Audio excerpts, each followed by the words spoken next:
বিসমিল্লাহির রহমানির রহিম। শাকেরহাট union BNP কর্তৃক আয়োজিত আজকের এই সাংগঠনিক সভার সম্মানিত সভাপতি,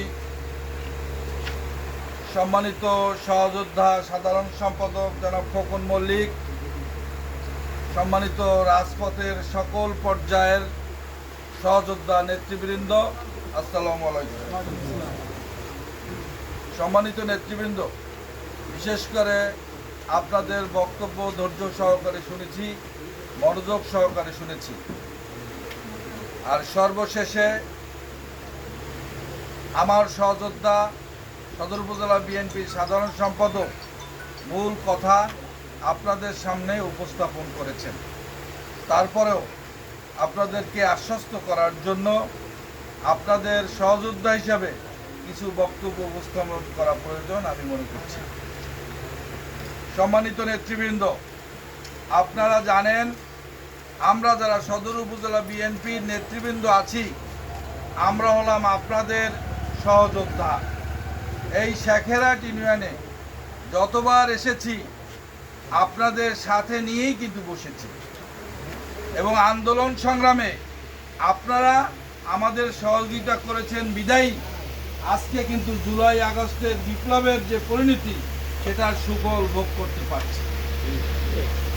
আপনারা যারা শাকেরহাট ইউনিয়ন বিএনপি নেতৃত্ব দিয়েছেন, আমি এটাকে গুটি কয়েক বলছি না, কেননা শাকেরহাট ইউনিয়ন বিএনপি এখানে করাটা ছিল তৎকালীন সময়ের একটা বিপজ্জনক পরিস্থিতি। তার মধ্য থেকে আপনারা যে কয়জন লোক এসেছেন আমি সেটাকে কোটি মনে করি, একজন দুইজন মনে করি না। সুতরাং সেখানে পুলিশি হয়রানি, হামলা মামলা এবং দলীয় ক্যাডারদের যে আক্রমণ সেইটা সহ্য করে আপনারা এখানে কেউ সামনে এসছেন, কেউ পিছনে ছিলেন, কেউ ভয়ে ছিলেন, থাকাটা স্বাভাবিক, কিন্তু ছিলেন আপনারা। সুতরাং সেই কারণে সদর উপজেলা বিএনপির পক্ষ থেকে আপনাদের প্রতি আমরা নেতৃবৃন্দ কৃতজ্ঞ এবং আপনাদেরকে ধন্যবাদ জ্ঞাপন করি। সম্মানিত নেতৃবৃন্দ, এখন সমস্যাটা হলো কোথায়?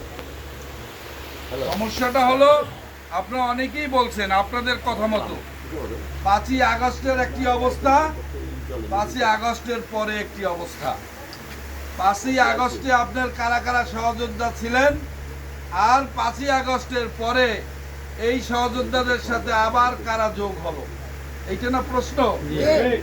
এবং এই যোগ হওয়ার কারণে আপনাদের মধ্যে আগের যে ঐক্যটা ছিল সেই ঐক্যটার মধ্যে এখন ফাটল ধরেছে।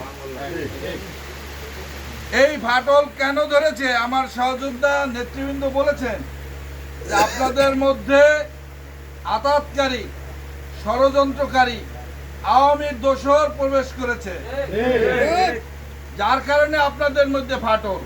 তাহলে আপনারা যদি এটা বুঝেন বা বুঝে থাকেন, তাহলে তাদের কি আপনারা সুযোগ দিবেন?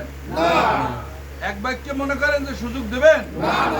যদি আপনারা কেউ সুযোগ না দেন, নিজের বুকে হাত দিয়ে যদি বলেন যে ওদেরকে আমরা সুযোগ দেব না, তাহলে 5ই আগস্টের পূর্বে আপনারা যেমন ছিলেন ঐক্যবদ্ধ, এখনো আপনারা ঐক্যবদ্ধ থাকতে পারবেন, ভবিষ্যতেও থাকতে পারবেন।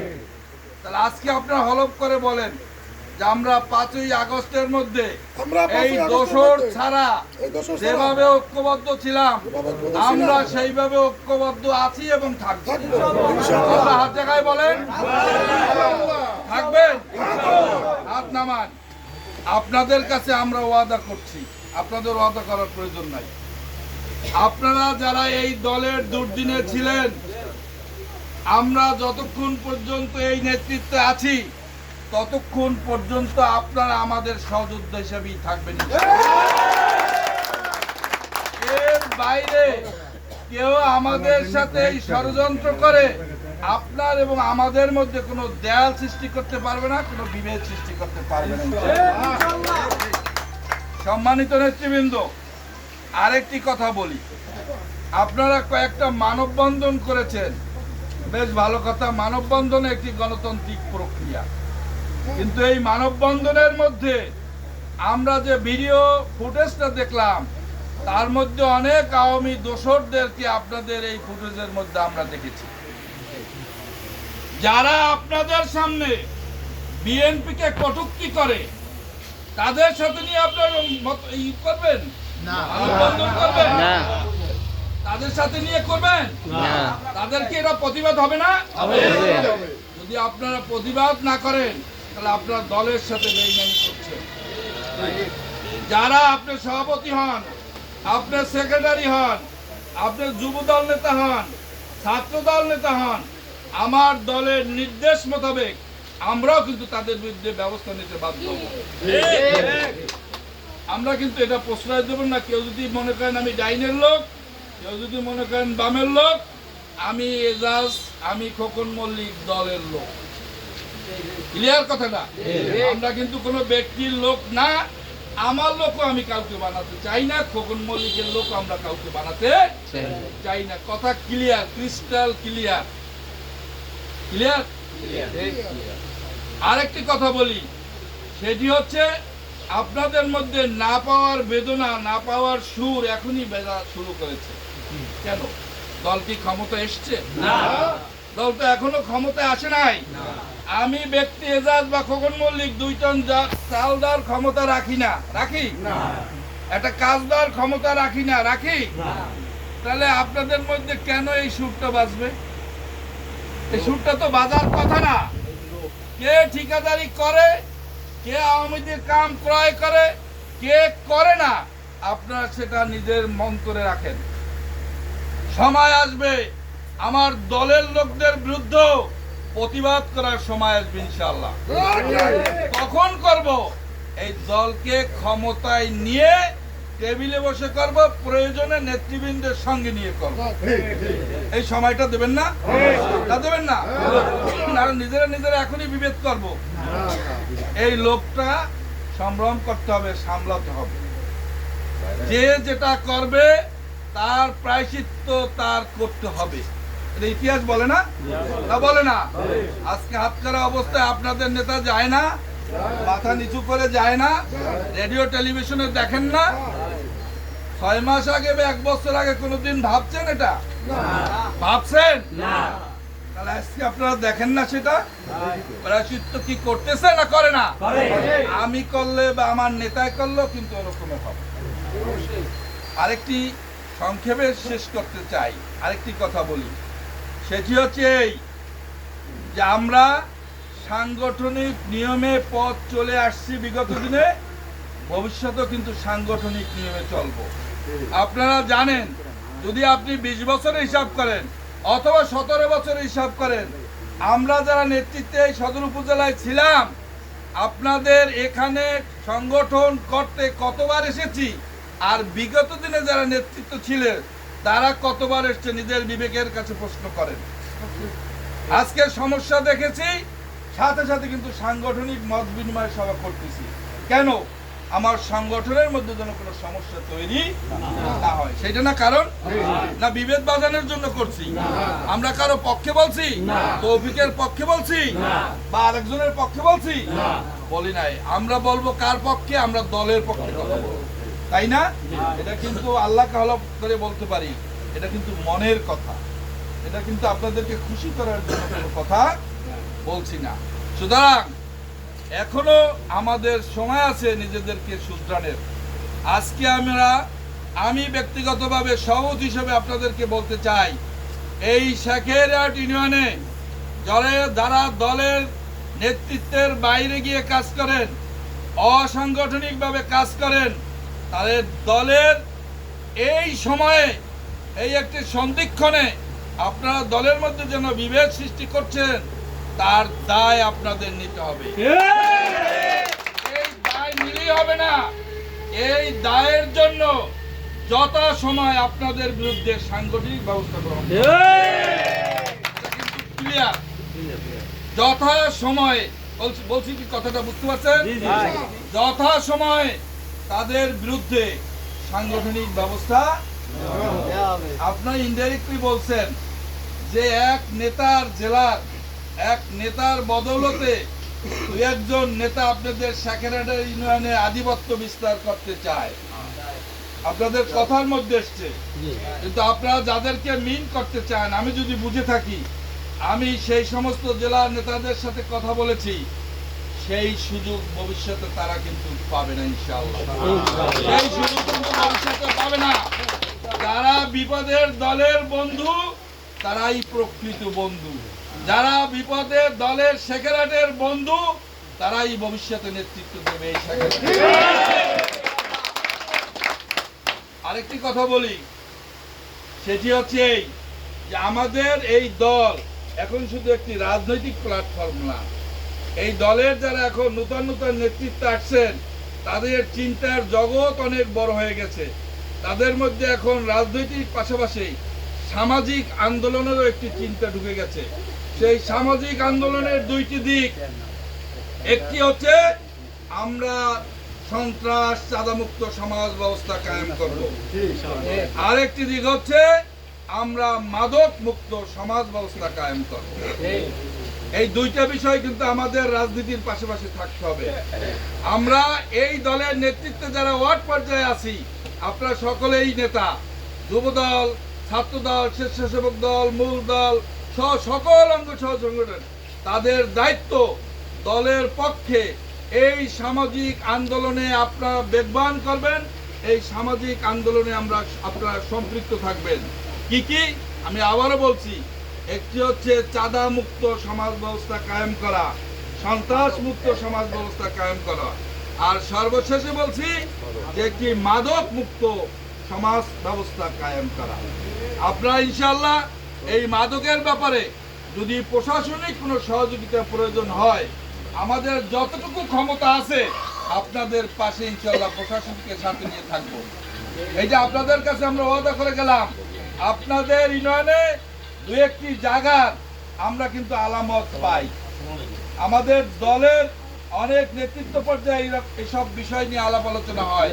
আপনারা সজাগ দৃষ্টি রাখবেন যাতে করে এইটা আপনাদের সমাজ ব্যবস্থার মধ্যে যেন ছড়িয়ে না পড়তে পারে, সেইটা খেয়াল রাখবেন। আর সর্বশেষে আরেকটি কথা বলি, এখানে তৌফিক আছে, মাওলানা সাইদুর রহমান, সোহেল, আপনাদের মাস্টার সাহেব আছেন, তারপর রিপন আছেন, ছাত্রদল, যুবদল, স্বেচ্ছাসেবক সকলের নাম হয়তো বলতে পারি। এই যে আপনাদের উদীয়মান নেত্রী আছেন সোহেল, রানার ওয়াইফ, আপনাদেরকে একটি কথা বলি যে আপনাদের নেতৃত্বেই শেখেরাটি নাম পরিচালিত হবে। কেন বলছি কথাটা, আপনাকে খুশি করার জন্য বলি নাই। আন্দোলন সংগ্রামে আপনাদেরকে আমরা পাশে পেয়েছি, আমরা বরিশালে পেয়েছি, ঝালকাঠিতে পেয়েছি, শেখেরহাটে পেয়েছি, সুতরাং ঢাকায় পেয়েছি। এই কথা বলতে আমার কোনো দ্বিধা নাই। এটা খুশি করার জন্য বলি নাই, বা আপনাদের যারা প্রতিপক্ষ আছে তাদেরকে ঘায়েল করার জন্য কিন্তু বলি নাই। আমি যেটা সত্য সেই কথাটা বলছি। সুতরাং আপনারা শক্তি নিয়ে এই যে ওয়ার্ডের নেতৃবৃন্দ আছে, মুখগুলো কালো হয়ে আছে, এদের মুখে হাসি ফুটানোর জন্য আপনারা ঐক্যবদ্ধ থাকবেন। আপনাদের পাশে উপজেলা বিএনপির আমি সভাপতি, সাধারণ সম্পাদক সহ সকল নেতৃবৃন্দ সেই শেষ টানেলের শেষ মাথা পর্যন্ত ইনশাআল্লাহ থাকবো। কারো ভয়ে, কারো হুমকিতে আপনাদের আতঙ্কিত হওয়ার কোনো কারণ নাই। আরেকটি ভালো কথা, আমি জেলা বিএনপির কথা বলছি। জেলা বিএনপি কিন্তু একটি চেইন অফ কমান্ড মেনটেন করি চলে। অনেকে ভাবতে পারেন যে আমার লোক মতো ব্যক্তির লোক, অনেকে খাতির লোক 2-4 জন আছে। কথাটা সত্য না। জেলায় এরকম মনে করতে পারেন, কথাটা কিন্তু সত্য না। ক্লিয়ার। আমরা কিন্তু এই জেলা নেতৃবৃন্দের মতো কোন জায়গায় সমস্যা, কার কারণে সমস্যা হয় সেটা আমরা বুঝি না। সুতরাং এই বুঝলে যখন বুঝি কাদের আশ্রয় হচ্ছে, কাদের প্রশ্রয় হচ্ছে, এরকম ভাবনা তো থাকে মানুষের মধ্যে। কিন্তু আমরা অনেক বড় বড় আমাদের জেলা নেতাদের সাথে কথা বলেছি, কিন্তু সেই প্রশ্রয়ের জায়গা কিন্তু নাই। আপনারা ভাবতেছেন আসলে সেটা হতে পারবে না। যদি কারো ক্ষীণও থাকে, আমরা সদর উপজেলা বিএনপি এই দলের স্বার্থে সত্যটা সামনে তাদের সামনে তুলে ধরবো ইনশাআল্লাহ। সুতরাং আপনাদের ভয় পাওয়ার কোনো কারণ। আরেকটি বলবো, একটু আরেকটি কথা বলি, আমাদের দলের মূল টার্গেট আছে এখন সমাজ ব্যবস্থায়, রাষ্ট্র ব্যবস্থায় গণতন্ত্র প্রতিষ্ঠা করা। আমার ভোট আমি দিয়ে যেন আমার নেতা তৈরি করতে বা সরকার গঠন করতে পারি। আপনারা যদি কেউ মেম্বার হইতে চান, কেউ চেয়ারম্যান হইতে চান, সেই ভাবনাটা এখন মাথা থেকে সরাই ফেলে। এইটা কিন্তু কেউ আমরা এই ভাবনাটা মাথার মধ্যে রাখবো না। আমাদের শুধু একটা চিন্তা, আমার দল ক্ষমতায় আনার জন্য, গণতন্ত্র পদ্ধতি অনুসরণের জন্য আমার যদি আন্দোলন করতে হয়, সংগ্রাম করতে হয়, দলের সিদ্ধান্ত মোতাবেক আমরা সেই কাজটা করে নিজের ভোট নিজে দিয়ে আমার দলকে ইনশাল্লাহ ক্ষমতায় নিয়ে আসবো।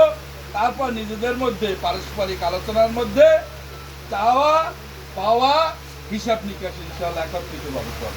একমত না আপনারা সবাই? সবাই তো একমত? সবাই যদি একমত, আরেকটা কথা বলি লাস্ট, সেটি হচ্ছে আপনাদের এখানে যে বর্তমান যে সমস্যাটা, সেটা সমস্যাটার প্রধান কারণ হচ্ছে সামাজিক টুকিটাকি কিছু বিষয় নিয়ে। এটা কোনো রাজনৈতিক বিষয় না। সামাজিক কি বিষয়? স্কুলের সভাপতি, হাটের সভাপতি, ক্লাবের সভাপতি, অমুক জায়গার সভাপতি, সেক্রেটারি, এই না বিষয়? এই বিষয় কিন্তু দলের কোনো বিষয় না। এটা দলের বিষয় না। এইটা কোনো দলের বিষয় না। দলের যদি আমার কোনো ভালো লোক থাকে, সামাজিক ভাবে আমাকে স্কুলের সভাপতি বানাইবে, সবাই মিলে হাটের সভাপতি বানাবে, ক্লাবের সভাপতি বানাবে, না বানাবে না? এটার যদি আপনার কোনো দলীয় প্রভাবও সৃষ্টি করতে চান, আমার দল কিন্তু সেই সময় এখন পর্যন্ত আসে নাই। এটাকে নিয়ে সমাজ ব্যবস্থার মধ্যে কেউ অস্থিরতা সৃষ্টি না। এটা যদি করতে চান, আপনাদের ওই আওয়ামী দোসর ঢুকবে ঢুকবে ঢুকবে, তখন কিন্তু ঘরের মধ্যে আগুন জ্বলবে। আপনাদের এখানে কিন্তু সেইটার আলামত দেখা যাচ্ছে। আপনারা কি বুঝতে পারছেন কথা কি মিথ্যে না সত্য? এই আলামত যদি আপনারা সবাই বুঝে থাকেন, তাহলে তো এই আলামতের মধ্যে ওইভাবে আপনারা প্রবেশ, সামাজিক মাতুব্বারি করব, স্কুলের সভাপতি দলের লোক হোক চাইবো, চাইবো না? সভাপতি হাটের আমার দলের লোক হোক চাইবো, সেটার একটা প্রক্রিয়া আছে না নাই? আমরা সেই গঠনতান্ত্রিক প্রক্রিয়ার মধ্যে থাকব এবং গঠনতান্ত্রিক প্রক্রিয়ার মধ্য থেকে আমরা আমাদের লোকদেরকে সেখান থেকে জয় ছিনিয়ে আনবো। এটা কিন্তু মনে রাখতে হবে সব সময়। কিন্তু এটার মধ্যে যদি কোনো আওয়ামী দোসর বিএনপি সভাপতি ব্যবহার করতে চায়, সেই সুযোগ দেওয়া যাবে না। যাবে? কোনো আওয়ামী যদি আমার আর এক ভাইকে ব্যবহার করতে চায়, সে ব্যবহৃত হতে পারবে দয়া করেন না। আমরা কিন্তু এগুলো বুঝি। এইগুলো যদি কেউ ঠিকভাবে মনে করবেন যে সংগঠনের পরিপন্থী সে কাজ করছে, সুতরাং এগুলোর মধ্যে ওইভাবে জড়াবেন না। সামাজিক বিষয় সামাজিকভাবে থাকবে, সামাজিক বিষয় সামাজিকভাবে থাকবে, রাজনৈতিক বিষয় রাজনৈতিকভাবে থাকবে। সামাজিক যদি আমার প্রভাব সৃষ্টি করতে চায়, সামাজিক মর্যাদা নিয়ে যদি থাকতে চায়, তাহলে আমার সমাজের লোকজন নিয়ে থাকতে হবে। তবে এই জুলাই আগস্টের যে চিন্তা, যে থিম, সেখানে কোনো আওয়ামী দোসরের অবস্থান হবে না। এটা কিন্তু মাথায় থাকতে হবে। এই ফ্যাসিবাদী গোষ্ঠীর কোনো অবস্থা হবে না। আপনার সেটা কেন মানবেন? আপনারা তো সবচেয়ে জালকাঠিতে বেশি ভুক্তভোগী এটার কারণে, নাকি? তাহলে আপনারা সেটা কেন মানবেন? কেন? আমার তো দুঃখ হয় যখন আপনার বিএনপির একটা মিটিং এর মধ্যে বিএনপির বিরুদ্ধে আওয়ামী লীগের লোকরা কথা বলে। এর চেয়ে কষ্ট তার হতে পারে, এর চেয়ে কষ্ট তার হতে পারে। এটা কেমনে সহ্য করেন? এটা তো আমি মনে করি না আপনারা যে এতদিন কষ্ট করলেন 17 বছর, এই কষ্টটা তো সহ্য করার মতো না। আবার এটার প্রতিপক্ষ হয়ে আওয়ামী লোকদের দিয়ে আবার মানববন্ধন, আবার প্রেস ক্লাবের সংবাদ সম্মেলন, আবার আমার এদেরকে নিয়ে আবার এটা নিয়ে একটা যুক্তি ঝামেলা তৈরি করা, এটা আমার মাথায় খেলে না। যাই হোক, আপনাদের কাছে আমার উদাত্ত আহ্বান, আমার নেতাদের কাছে বলছি না, আমার সামনে যারা বসা আছেন আপনাদের কাছে আমার আহ্বান, দুধে পানি দেওয়া আছে বা নাই, যারা মাঠে গিয়ে যারা দুধকে দহন করে নিয়ে আসে তারা কিন্তু সবচেয়ে ভালো জানে না? আপনারা মাঠের কর্মী, মাঠের নেতা, তৃণমূলের নেতৃবৃন্দ, আপনারাই এটা সঠিক জবাব দেবেন। পারবেন না? পারবেন না? পারবেন? ইনশাআল্লাহ পারবেন। আমরা নেতারা আপনাদের চাপে সবাই ঠিক হয়ে যাব। আমাদের নেতারা আপনাদের চাপে, আপনাদের চাপ দিতে হবে আমাদের, দেবেন না? এখানে এই কয়েকজন বাদ আপনারা সবাই এই সমস্যার জন্য আমাদেরকে চাপ দেবেন যে আমরা সুস্থ থাকতে চাই, আমরা শান্তিতে থাকতে চাই, আমরা 5ই আগস্টের মধ্যে ঐক্যবদ্ধ থাকতে চাই, দলকে ক্ষমতায় নিয়ে আসতে চাই, তারপর আমাদের ভাগ্যে যা আছে ভাগ করে সবাই খাইতে চাই। এই চান না? সুতরাং এই যে আপনারা আমাদের চাপে রাখবেন। আর ইমিডিয়েট যদি কোনো সুযোগ সুবিধা থাকে, সেটা আপনাদের ইউনিয়ন পরিষদের মাধ্যমে কিছু সুযোগ সুবিধা থাকে, সেটা ইউনিয়নের ডিসিপ্লিন ওয়াইজ যিনি দায়িত্বশীল থাকবেন, মেম্বার অথবা চেয়ারম্যান বা প্রশাসনিক কর্তা ব্যক্তি, জনগণের স্বার্থে নেতৃবৃন্দ তাদের সহযোগিতা করবেন। আপনার দলের যদি কারো সাহায্য সহযোগিতা করার প্রয়োজন হয়, সঠিক লিস্টটা তাদের কাছে দেবেন, তাদের প্রাপ্যটা তাদেরকে বুঝিয়ে দেওয়ার চেষ্টা করবেন। অনেক কথা কিন্তু বলছি, সুতরাং আমি আমার কথা দীর্ঘায়িত করছি না। আমার মনে হয় কিছু বাকি আছে, আর কোনো বাকি নাই। ইনশাআল্লাহ আপনারা সকলেই আমাদেরকে একটা চাপের মধ্যে রাখবেন, সত্য ন্যায়ের পথে চলার জন্য প্রেসার দিয়ে রাখবেন, সেই আহ্বান রাখিয়ে সকলকে ধন্যবাদ জানিয়ে এতক্ষণ বসছেন সেজন্য ধন্যবাদ জানিয়ে আমি আমার বক্তব্য শেষ করছি। আল্লাহ হাফেজ। বাংলাদেশ জিন্দাবাদ। শহীদ জিয়াউর হক, খালেদা জিয়া জিন্দাবাদ, তারেক রহমান জিন্দাবাদ, শেখেরহাট ইউনিয়ন বিএনপি ইনশাআল্লাহ ঐক্যবদ্ধ থাকবে। জিন্দাবাদ।